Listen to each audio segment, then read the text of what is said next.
เจ้ามาซื้อไก่ยะ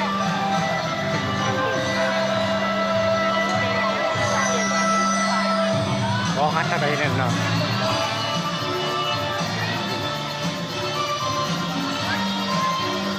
เนื้อจะอ่อนเลย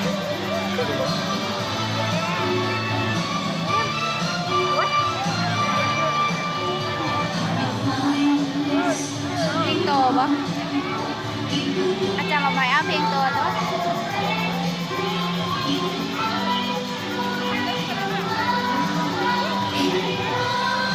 อายุ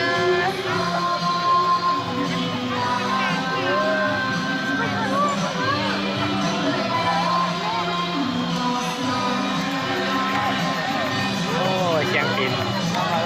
โอ้จังหวะเลยเชียงปินดังจากก็รถตีท้ายรถเนี่ยมันเป็นรถเพลงโตจ้ะเนาะนี่มันตัวฉันกินแต่เราเอาเพลงโตเนี่ย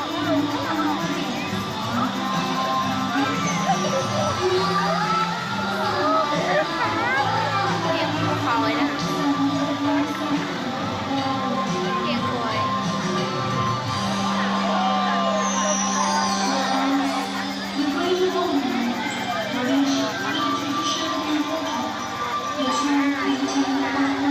เสียแล้วคนเคยบาเลยกลัว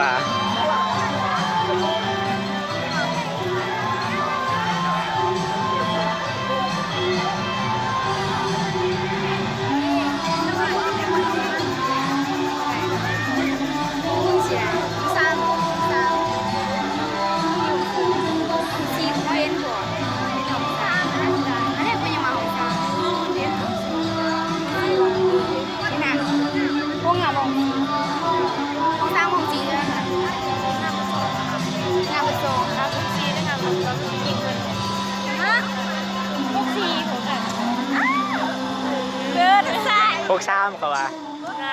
ถ่ายเนาะอ้าวปิดทำไมเย้เหี้ย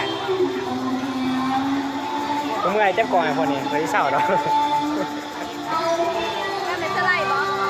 เศร้าคอย ไม่รู้ อาร์ตให้เขาจะลงยูทูบ